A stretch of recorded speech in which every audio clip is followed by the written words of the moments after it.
అదే RTV app వార్తల్ని క్షణాల్లో చదివే అవకాశం ఉంటుంది. ఒక న్యూస్ పేపర్, ఒక టెలివిజన్ ఛానల్ మీ చేతుల్లో ఎప్పుడూ ఉంటాయి.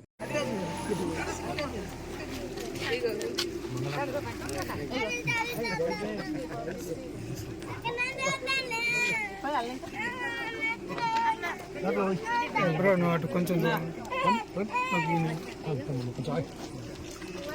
అమ్మ తమ్ముడు కొద్దిగా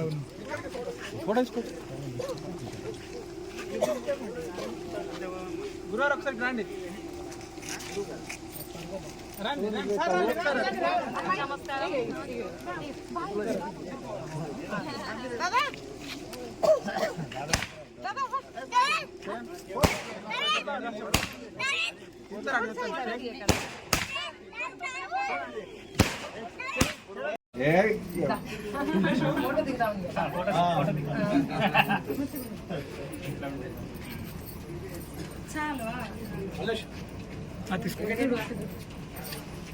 వెంకట్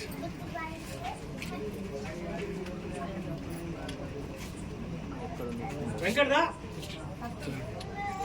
అందరి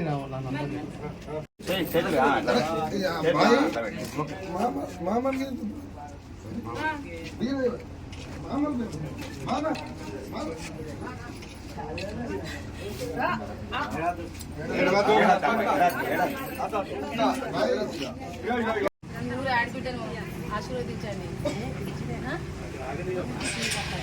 అమ్మ ఇటు హైదరాబాద్ కలవడానికి నిన్ననే టికెట్ అనౌన్స్ చేస్తారు కదా, అయితే పోయి కలిసి కావాలి అక్కడ కలవాలి కదా.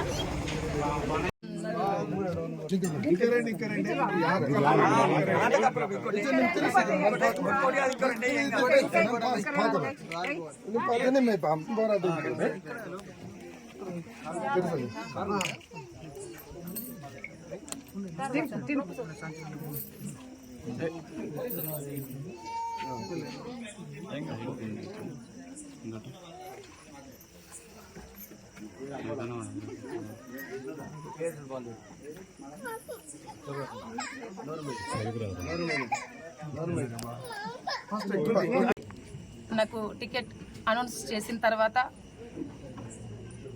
తెలంగాణ ముఖ్యమంత్రి వైరులు గౌరవనీయులు రేవంత్ అన్న గారిని కలిసి మరి ఆశీర్వాదాలు తీసుకొని అక్కడి నుండి నా పుట్టినటి ఊరైనటువంటి తిమ్మాపూర్ గ్రామానికి తొలిసారిగా నేను వచ్చి ఇక్కడ ఉన్నటువంటి ప్రజలు, తిమ్మాపూర్ గ్రామంలో ఉన్నటువంటి నా అందరూ కూడా, నా అన్నదమ్ములు, నా అక్క చెల్లెలు, నా అత్తమ్మలు, నా తల్లులు అందరూ కూడా ఆశీర్వాదం తీసుకుంటూ, నా తల్లి చాలా కష్టంగా, మా నాన్న 2001లోనే చనిపోతే మరి వ్యవసాయం కూడా లేనటువంటి పరిస్థితిలో నలుగురం మేము, ఇద్దరు తమ్ముళ్ళు, మేము ఇద్దరం ఆడపిల్లలం. మా అమ్మకి నేను పెద్ద బిడ్డని. చాలా కష్టపడి పనిచేస్తూ మమ్మల్ని పెంచడం అనేది జరిగింది. మా అమ్మకి మేము ఎప్పుడు రుణపడి ఉంటాం. నన్ను ఈ స్థాయిలో ఉంచిందంటే మా అమ్మ చాలా గొప్పది. ఇప్పటికీ కూడా మా అమ్మ చాలా పిచ్చిదానిలాగా చాలా ఇట్లా ఉంటుంది. మా దగ్గరికి కూడా ఇప్పుడు ఎవరి మీద ఆధారపడకుండా తన సొంతగా నేను బతకాలని అనుకుంటాను. తన సొంత కాళ్ళ మీద నేను ఎప్పుడు నా పని చేసుకుంటూ నేను బతకాల, ఎవరి మీద ఆధారపడకూడదని అనుకుంటుంది. మమ్మల్ని కూడా అదే విధంగా పెంచింది. ఎవరి మీద ఆధారపడకూడదు బిడ్డ, సొంతగా స్వయంగా కష్టపడి బతకాలి అనేటువంటి విషయాన్ని మాకు నేర్పడం అనేది జరిగింది మా అమ్మ.